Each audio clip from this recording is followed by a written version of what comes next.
Okay, please see that. See. So what we have here is two particles move at right angle to each other. दो particle है, दोनों right angle पे travel कर रहा है इस पॉइंट पे 90 degree. Their de Broglie's wavelength are lambda 1 and lambda 2. So they are talking about de Broglie's wavelength. Obviously particle hai, we know that it will be h by p. P is what? H by m. P is what? mv. And what is p? Is all under root 2 mk. That is what? H by under root 2 m qb. So within a flash we can recall all these formulas. Now depending upon the scenario given the question or the data given the question, we will see which particular formula for lambda we can use. अब आगे देखो क्या है.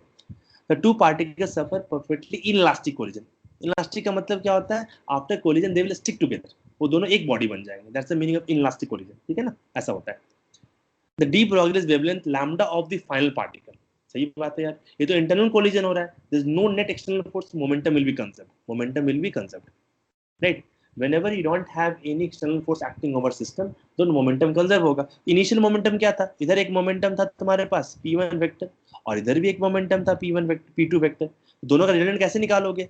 दोनों का angle 90 बन रहा है ना, तो क्या करोगे? ये मोमेंटम हो गया नेट मोमेंटम इस डायरेक्शन में.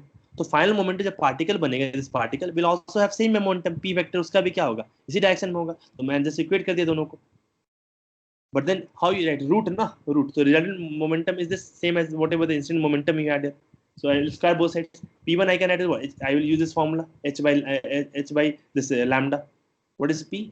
P is h by lambda. I can use from p equals to h by lambda. तो उसको मैंने डाल दिया यहाँ पे h by lambda 1 square. तो ये कैंसिल हो गया. This is what you got the answer for the question. कहाँ पे है ये क्वेश्चन? कौन सा आंसर है ये? This is what here. Question is over. कितना आसान क्वेश्चन था, आप देख सकते हो. ठीक है. Hope this question is clear to all of you. इसमें हम लोग क्या कर रहे हैं ना, we are using conservation of linear momentum concept. And why we can apply? The reason is there is no net force acting on this two particle system. तो क्या होगा? जो भी momentum before collision होगा, momentum after collision होगा, वो दोनों बराबर हो जाएगा. So before collision, if you calculate the momentum, what will happen? The vector sum of these two will give you a vector in this direction only, and the same direction final momentum you should have. This p net initial and p net after should be equal. I am equating these two. So p net, so we can calculate like this: root of p1 square equals to p square कर दो, तो ये relation आ गया हमारा. और p का value क्या होता है? h by लैम्डा होता है. तो हमने उसको यूज कर दिया, h स्क्वायर कैंसिल हो गया और रिलेशन आ गया. ऑप्शन नंबर डी से मैच हो गया. क्वेश्चन खत्म. चलो नेक्स्ट देखते हैं.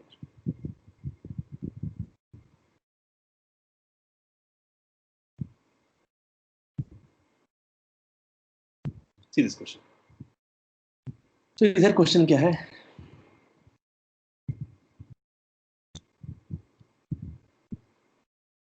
Okay. When a certain photosensitive surface is illuminated with monochromatic light, monochromatic मतलब होता है same wavelength, mono मतलब single wavelength, okay, single wavelength. Mono means what?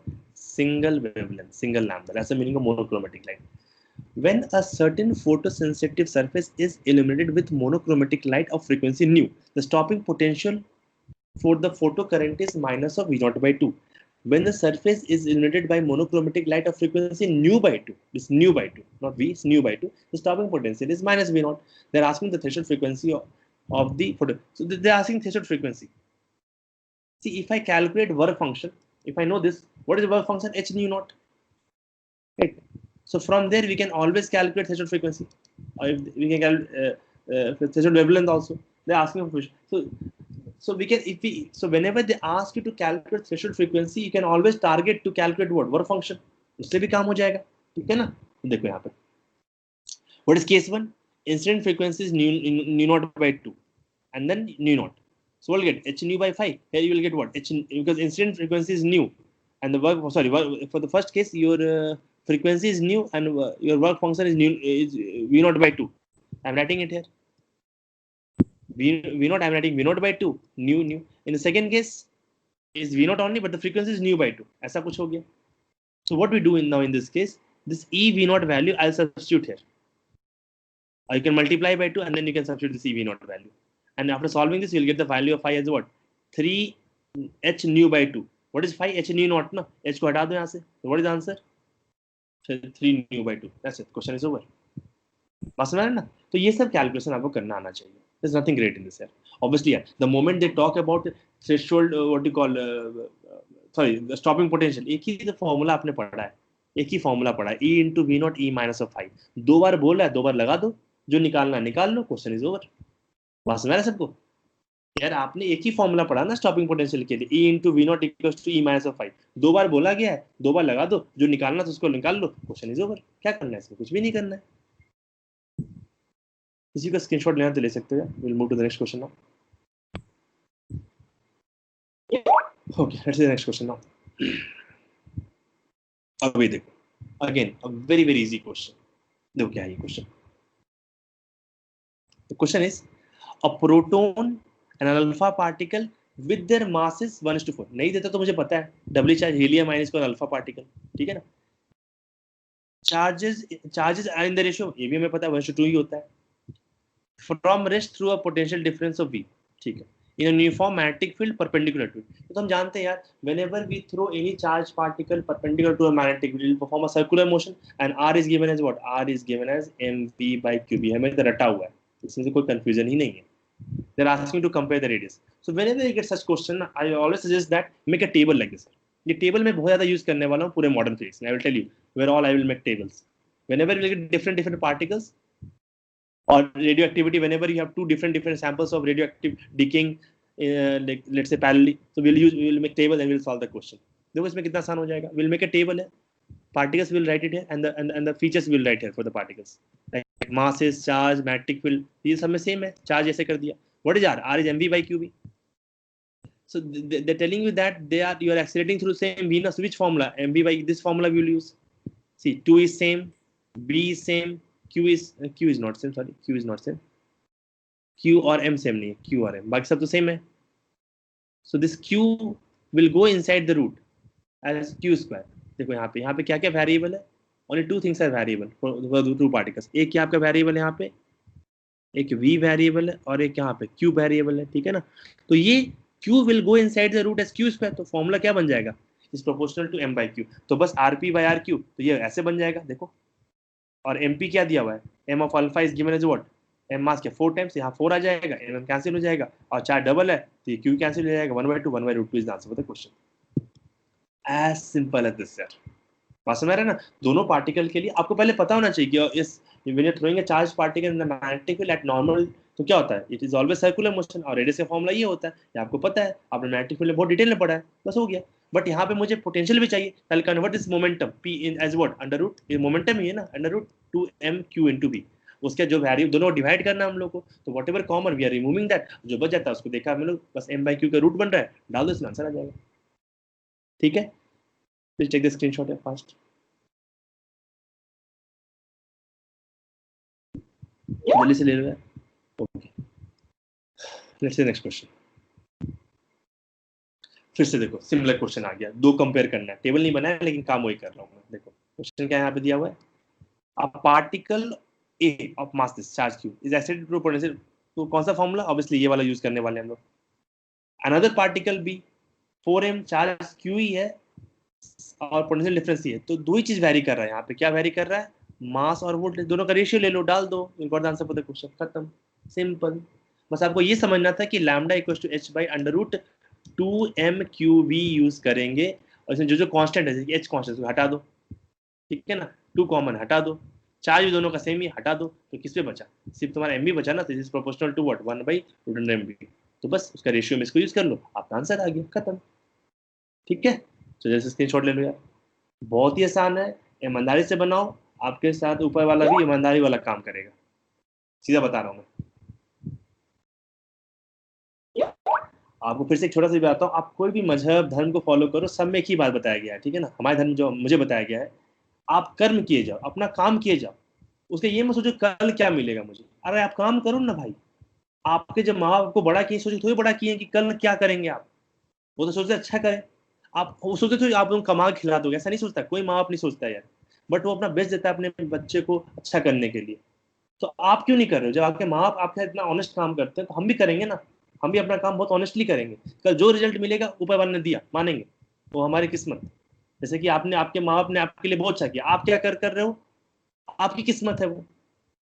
लेकिन वो अच्छे से आपको घर में वो खाना खिलाते हैं, इसलिए नहीं खिलाते हैं ना क्योंकि आप कल उसको कमा के दोगे, ऐसे सोचते हो क्या? तो आपको भी नहीं सोचना चाहिए कि हम पढ़ेंगे कल मेरा अच्छा रिजल्ट आएगा, मेरे माँ बाप पागल हो जाएंगे खुशी के मारे, ऐसे बकवास मत सोचना। आप काम किए जाओ, जो आगे मिलेगा बहुत अच्छा मिलेगा आपको, ऐसा विश्वास रखो ऊपर वाले पे, थोड़ा मानना चाहिए सबको। बहुत मजा है यार, ईमानदारी से काम करोगे ना, और उसका जो फल मिलेगा, जो तुम्हें रिजल्ट मिलेगा, you will be immensely happy यार। आपको उस दिन रोना आ जाएगा, बट वो रोना दुख का नहीं होता, बहुत खुशी का आंसू होता है, बहुत मजा आता है उस दिन। प्लीज अच्छे से पढ़ना यार। आप लोग भाई जानते हो, एक भैया आपके वैभव भैया है, बहुत मैं सबको बोलता है, एक बार इसके एग्जाम्पल सबको देता हूँ वैभव का। इसको करंट ईयर में रामायण में सब कुछ मिल रहा था, मैंने इसको बोला एक साल ड्रॉप लेने के लिए, ठीक है ना। इसने ड्रॉप भी लिया, इसके बाद आज एनआईटी सूरत कल में पढ़ता है, इसका इंटर्नशिप भी लगा, लेकिन जानते हो इसका एडवांस में भी कल क्वालिफाई हुआ था। तो एडवांस से कहीं आईटी में तो नहीं गया है, लेकिन जिस दिन एडवांस का रिजल्ट आया ना, मेरे पास आया था उस दिन भी वो, और वो रो रहा था, उसके आंख में आंसू था, मुझे आज भी याद है। बोला सर, जिंदगी में एक आईआईटीएन तो हो गया, दो I will not go to IIT, my rank is not that great, कुछ 10,000 के पास रैंक आया था, तो चलो अच्छा रैंक नहीं था, कहीं आईआईटी में गया नहीं, आईआईटी सूरत कल मिला, अच्छे से आज प्लेसमेंट भी हो गया, आप सबको पता है, अच्छे से एंजॉय भी कर रहा है। बट वो जो रोया था ना, मैं भूल नहीं पाया आज। और ट्वेल्थ पास करने के बाद भी रोया था वो मेरे साथ। उसने बोला सर मेरा आईआईटी नहीं हो पाएगा आज, क्योंकि आज करंट ईयर की बात है। उस दिन भी रोया था कि सर मैं इतना पढ़ाई किया, मेरा एग्जाम बहुत खराब गया, मेरा आईआईटी नहीं होगा। मैं बोला कोई बात नहीं भाई, एक साल और ट्राई कर, तू तेरा होगा, कुछ ना कुछ तो अच्छा ही होगा तेरा। और उसने एक साल ट्राई किया, अच्छा हुआ, आज बहुत खुश है उसके घर वाले सब कोई। इसलिए बोल रहा हूँ, चिंता नहीं करो, ऊपर वाला कहीं ना कहीं आपके लिए डॉट होगा, जिंदगी बस डॉट सी एक बोछा। नोवेल है यार, मुझे याद नहीं आ रहा उसका नाम मैं आप सबको बताऊंगा, उसमें पता है क्या लिखा हुआ है, कि जिंदगी ऐसे होता है, हमें बिल्कुल नहीं पता होता है कि कौन सा डॉट्स कनेक्ट होने वाला, शायद ये डॉट इससे कनेक्ट होगा, अभी मिस कर गए ये दोनों सब डॉट्स, सब शायद डायरेक्टली ये कनेक्ट हो जाएगा, ऐसा होता है लाइफ में, फिर ये कनेक्ट हो जाए। तो आपको मेहनत करते रहना है, आपको नहीं सुना कि हमने ये डॉट एम किया था, ये कनेक्ट ही नहीं हुआ, तो हम तो उदास हो जाए यार। ऐसा नहीं होता है, आपका शायद जिंदगी इससे कनेक्ट होगा, ऊपर वाले ने ये किस्मत लिख रखा होगा, तो ये कनेक्ट होगा, ये फिर ये कनेक्ट होगा। तो आपको मेहनत करना है हमेशा, और अच्छा होगा, ऐसा बिलीव करो हमेशा। वो इंग्लिश में बोलते हैं थॉट बिकम्स थिंग, तो ऐसा कुछ हो जाएगा, आप जो सोच रहे हो ना, एक दिन शायद आपको मिल जाएगा। और शाहरुख खान का बड़ा फेमस है वो, जो जैसे सोचते हो, वो क्या बोलता है, सारी कायनात उसको मिलाने के लिए वो हो जाती है, ऐसा कुछ बोलता है शाहरुख खान। तो वो सच्चाई है, सही बता रहा हूँ मैं आपको, आप सोच के देखो तो सही, मजा आ जाएगा आपको यार। जिंदगी बहुत बड़ा है, बहुत अच्छा है, प्रोवाइड आप ऐसा सोचते हो। देखो इस क्वेश्चन को, in a photoelectric effect the wavelength of incident light on a metal is changed from 300 nanometer to 400 nanometer। सही है, आपने इंसिडेंट लाइट के वेवलेंथ को बढ़ा दिया, तो एनर्जी कम हो जाएगी, सिंपल सी बात है। wavelength and energy they are inversely proportional, so you have increased the wavelength from 300 nanometer to 400 nanometer, definitely your energy of the coming electron coming out of the surface will decrease।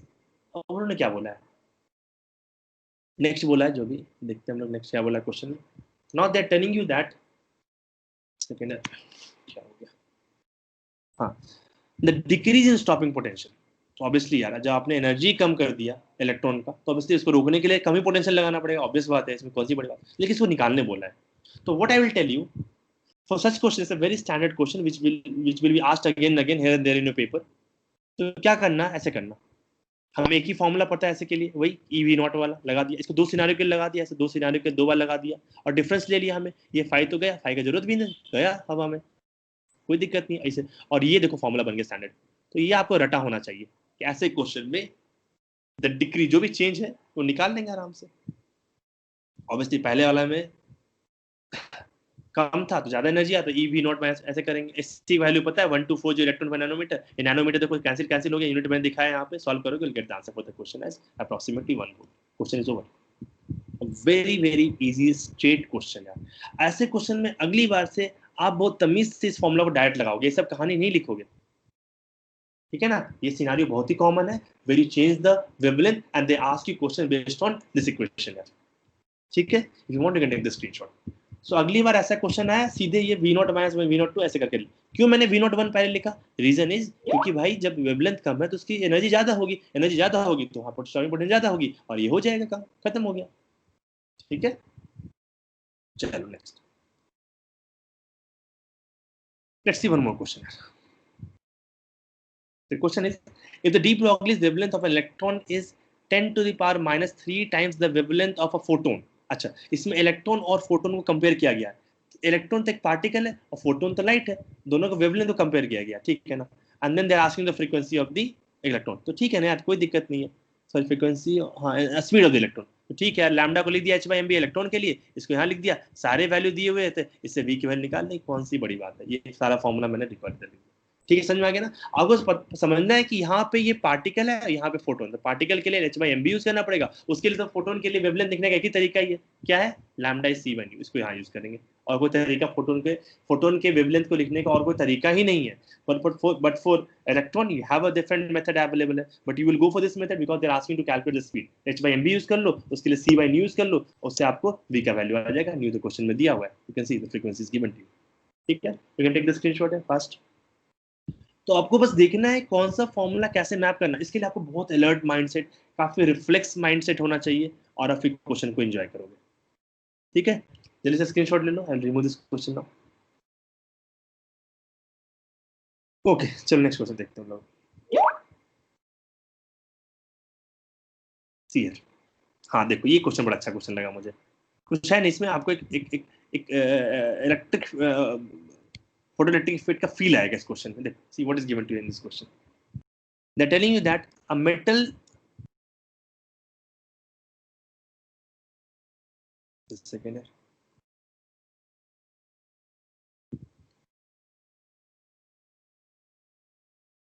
C a metal plate of area. एक metal plate का area दिया हुआ है कुछ, ठीक है ना, यहाँ दिया हुआ है मेटल प्लेट का एरिया दिया हुआ है आपको.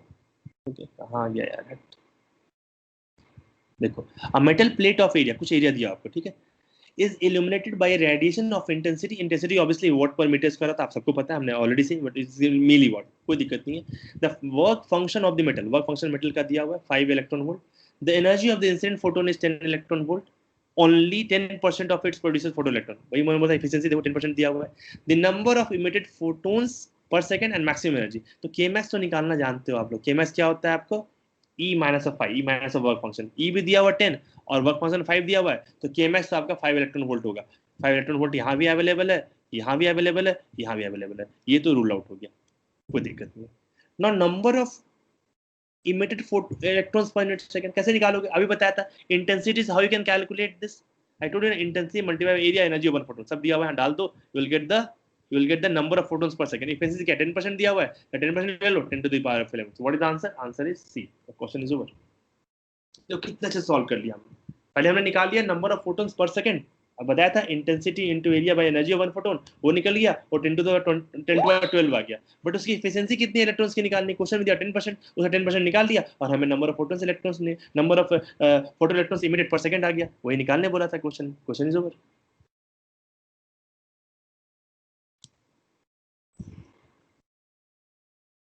चलो यार, नेक्स्ट देखते हैं.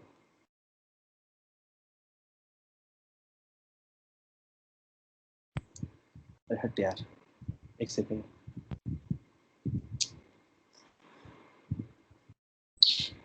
Okay, let's C next. अब ये थोड़ा मैं बताऊंगा आपको बाद में वेव ऑप्टिक्स में डिटेल में. ये मैं आपको इलेक्ट्रॉन माइक्रोस्कोप इस बार मैं जरूर पढ़ाऊंगा, चिंता नहीं करो, उससे क्वेश्चन बहुत आ जाता है, क्योंकि ये आपके बुक में नहीं दिया हुआ है. बट इलेक्ट्रॉन माइक्रोस्कोप, रेजोल्यूशन, ये सब बहुत स्ट्रॉन्ग टॉपिक्स है वेव ऑप्टिक्स के, जो मैं डेफिनेटली आपको बहुत डिटेल में पढ़ाऊंगा. Don't worry for it. अभी क्या बता रहा हूँ मैं आपको, बस सुन लो. See, in electron microscope, the resolution that can be achieved is of the order of the wavelength of the electron used. मतलब कि resolution wavelength के बराबर है, ऐसा कुछ क्वेश्चन में डेटा दिया हुआ है, पहले से दिया हुआ है, ठीक है. To resolve the width, मतलब कि ये आपको width भी दिया हुआ है, मतलब कि lambda दिया हुआ है basically. This is what you have to resolve. तो बस ठीक है, the minimum energy of the electron level. तो ठीक है ना यार, आपको lambda दिया एनर्जी से रिलेटेड करना है. तो अभी हमने देखा p स्क्वायर क्या होता है, 2mk होता है ना, p स्क्वायर 2mk. तो उसमें हम लोग क्या करेंगे, p square h by lambda use कर लेंगे, h बाई लैम्डा. ठीक है, तो ये हमने यूज किया h बाई लैम्डा, सारा वैल्यू हमें पता है. यहाँ पे देखो, यहाँ पे लैम्डा मुझे यहाँ से सबमिट कर दूंगा, ये पता है, ये फोटोन और इलेक्ट्रॉन का मास पता है, सब डालने पे आंसर आ जाएगा 1225 किलो इलेक्ट्रॉन वोल्ट. मैंने इस क्वेश्चन को पर्पसली यहाँ पे इसलिए दिया है क्योंकि आपको समझ में आना चाहिए कि ये कंसेप्ट का कितना वास्ट एप्लीकेशन है. आप वेव ऑप्टिक्स में यूज कर सकते हो, आप ईएम वेव्स में यूज कर सकते हो, ठीक है ना. अभी के स्क्रीनशॉट ले लो, पूरा नहीं समझ में आया कोई दिक्कत नहीं, मैं वेव ऑप्टिक्स में आपको डिटेल में पढ़ाऊंगा, ठीक है ना. ठीक है, screenshot if you want. Okay, let's move to the next question.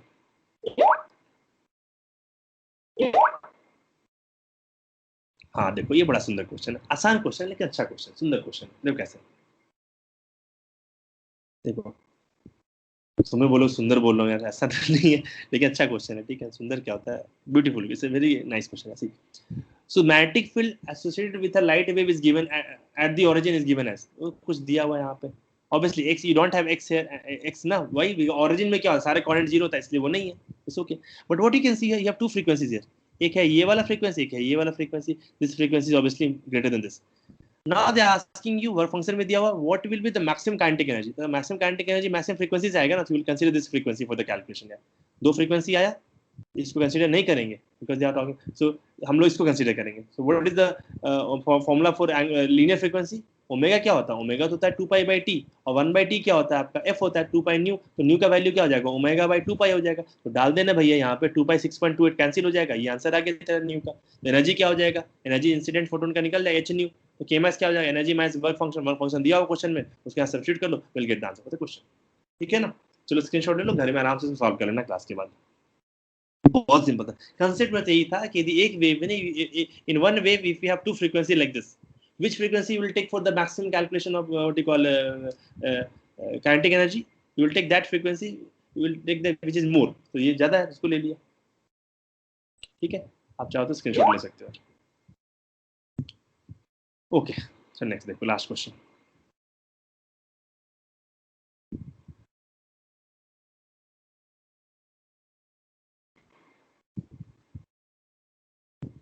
जो क्वेश्चन क्या है, surface of certain metal is illuminated first with a wavelength of 350 nanometre. पहले 350 नैनोमीटर से इसको हिट किया, और फिर इसको 540 नैनोमीटर से हिट किया। ठीक है, दो डिफरेंट वेवलेंथ है, तो ऑब्वियसली इसमें एनर्जी ज्यादा होगा बिकॉज वेवलेंथ इज लेस ना, is inversely proportional to lambda, ऐसा होता है ना, तो उसका एनर्जी ज्यादा होगा के मैक्स का। तो पहले केस में के मैक्स ज्यादा होगा। It is found that the maximum speed of the photo electrons in two cases differ by factor of 2। वाह, लेकिन बताया नहीं किसमें ज्यादा होगा, ऑब्वियसली पहले ज्यादा होगा। इसमें यदि तुम v मानोगे, इसमें क्या हो जाएगा? 2 भी हो जाएगा, वही मैंने लिखा है यहाँ पे। यदि तुमसे v मैक्स v माना, दूसरे केस में तो 2 भी हो जाएगा। तो काइनेटिक एनर्जी यहाँ 4k होगा, काइनेटिक एनर्जी यहाँ k होगा। काइनेटिक एनर्जी का फॉर्मूला क्या होता है? यहाँ they asking the work function. Okay, तो काइनेटिक एनर्जी क्या होता है? Energy of incident photon by 5 sc by lambda. sc by lambda डाल दिया, दूसरे के लिए sc बाई लैम्डा डाल दिया, आपने क्या किया? इसके को उठा के यहाँ पटक दिया, अब बस 5 में क्वेश्चन आया, सॉल्व किया, 5 का वैल्यू आ गया। As simple as this. ठीक है ना? फिर इसका स्क्रीनशॉट ले लो, अच्छे से बना लेना क्लास के बाद। ओके, चलो डन, थैंक यू, आज के लिए इतना ही है, क्लास इज ओवर।